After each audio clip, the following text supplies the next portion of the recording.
Well, Nebraska gets it done in arguably the ugliest and sloppiest game known to man against the Maryland Terrapins, 34-31. I'm going to try to keep this post-game reaction positive because there were some positives today. Don't get me wrong, a win's a win's a win. And like we say all the time on the channel, we're never going to complain about getting a victory in the Big Ten. Okay, this is a hard conference. Every single team in this conference is good. They have talent. They're well coached.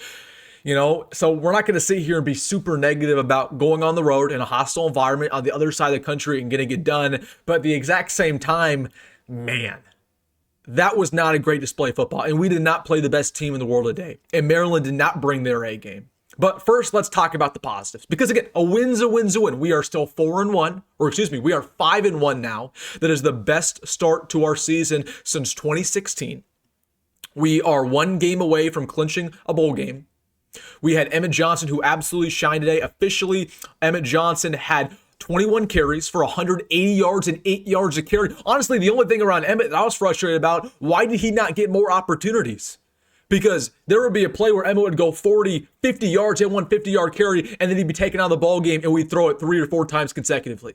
Okay, Dana Holgson did not have his best game plan, but give credit where credit is due. Emmett Johnson, when this offense faltered in the second and third quarter, just like they did last week versus Michigan State, Emmett Johnson stepped up. He proved today that he's one of the best running backs in America, and he gave this offense life when it looked like we were dead in the water. So credit to Emmett Johnson. Credit to these wide receivers. They were open all day long. Dylan just wasn't finding them, but Dane had a really good game. He's off the milk carton. Nyziah Hunter had a couple big-time plays, 2 touchdowns. Jacory Barney made his impact known. So, again, the receivers played well. The running backs played well. I thought the offensive line actually did their job and only gave up a couple, I think 1 or 2 sacks on the day total, which, we'll take that given how bad the offensive line was versus Michigan State.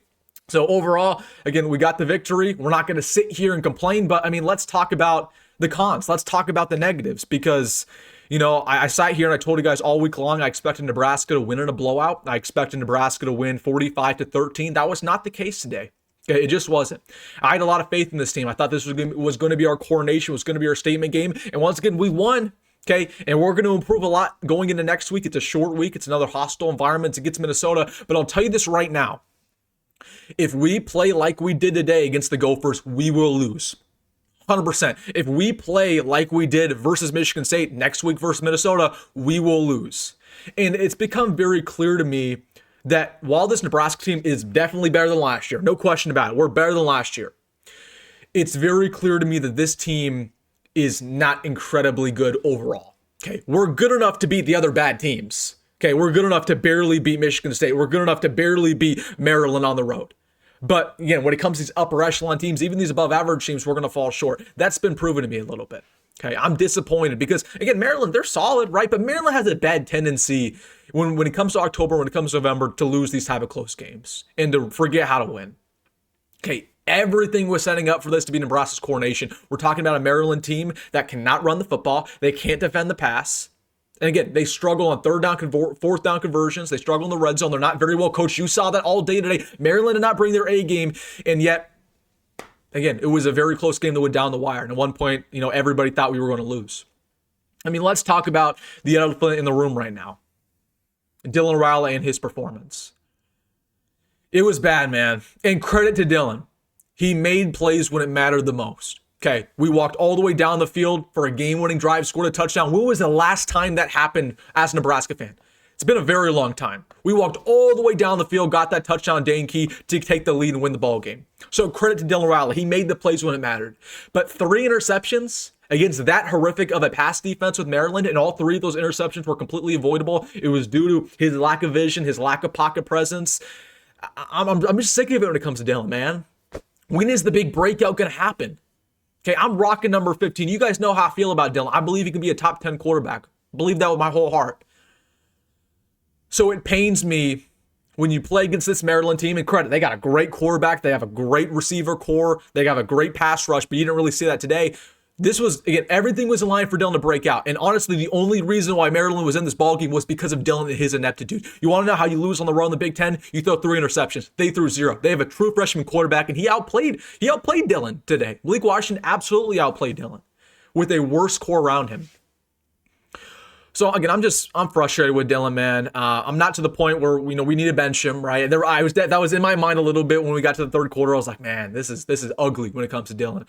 It's a huge step down between him and TJ. So obviously, Dylan should continue to be the starting quarterback, but man, again, you can't do that on the road. If you do that against Minnesota with their great defense, you will lose. The best teams will take advantage of you. And while Maryland, they're 4-2. I know some people say, oh, Maryland's a really good team, Wilson. No, Maryland's just not. Okay, they do got talent, but again, they're going to go on a losing streak because that's what they always do. I'm just more so disappointed that Dylan got outdueled by a true freshman quarterback. The breakout, it's really just never going to happen, I think, for Dylan. I think he's just an above-average quarterback. That's fine. You can do a lot worse than Dylan, but you can also do a lot better. But Dylan should remain as our starter, but man, again, he was literally the only reason Maryland was in the football game for the majority of it. I mean, as for Dana Holgorsen, I was definitely frustrated with Dana. Dana was the other reason why Maryland was in the ball game. Again, Emmett was the only guy who was working on offense in the second and third quarter. He was the only guy who was, again, showed like he wanted to be there, and we went away from him. Okay, this is what Dana does all the time. Dana goes to his press conferences and say, I'm just going to do what works. If the running game's working, I'm going to go with the running game. If the passing game's working, I'm going to go with the passing game. And yet, today, when the running game was working, he abandoned it completely. Okay, like a great example is to start the ball game. We had 3 consecutive runs that went for about 30 yards. Then we proceeded to not run the football again, and we got a 4th down. We didn't convert it, right? And we gave the ball right to Maryland. Another great example is when we were down 7, we were at the 10-yard line. It was, again, 1st down and goal, 3 consecutive runs. 3 consecutive passes at the 10-yard line. You're at the 10-yard line. The running game is the only thing that's been working all day, and you have 3 consecutive passes, and you end up kicking a field goal. And then you had to delay a game on the field goal because, again, for whatever reason, you were completely weren't prepared. Anyways, it is what it is. So again, there's just a lot to take away from this ball game. Again, the other things I just want to quickly gloss over. We could not get off the field today on defense. I believe Maryland, when it was all said and done, they had a third down efficiency of about 50%. Going into the ball game, they had an efficiency of I want to say 25%, one of the worst in the Big Ten. So we couldn't get off the field on defense against one of the worst third down offenses in the Big Ten. Our secondary did not look very good today. Malik Washington officially had about 250 passing yards. I told you guys, I think the secondary is decent, but the secondary is not the number one in America like it claims to be.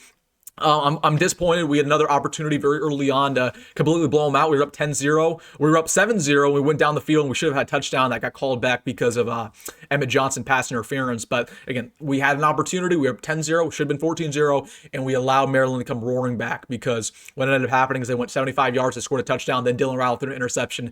And that's really when it started. So again, this is just, to me, I'm more so just really happy we got the victory. Again, there's a lot of errors, but I'm at the point in the season where I know what Nebraska is. I think we're an above average team. I definitely believe we're improved from last year, but I think it's clear to me after today's win and Michigan State's win that, again, we're a good enough team to barely beat kind of the bad teams in this conference, to barely beat kind of the average teams in this conference. But I don't know if 9 wins is still doable. I just don't, because I truly believe if we play like this, we're not going to beat Minnesota. That's going to be a very hostile environment. And that's a team that has historically beat Matt Rhule, has historically beat us. So that's why I'm pretty disappointed. I will say this. There was never a point in this ball game where I thought Nebraska was going to lose. I believed the entire ball game we were going to win. Even down to the very wire, I was tweeting it out. I said, Nebraska's going to win. It's just going to be ugly. So that's a great confidence that I never had in the past, but I have now in Matt Rhule and this team that, again, I didn't have any confidence before in us winning these close games, but now I do. So maybe that means something. Maybe that's worth it, right? Again, we have a lot to improve. Offensive line, I thought, played pretty well today. Elijah Pritchett gave up a sack, gave up multiple pressures, gave up a holding in there. I mean, that's a classic with Elijah Pritchett. Mekhi Nelson did not play. He was suspended.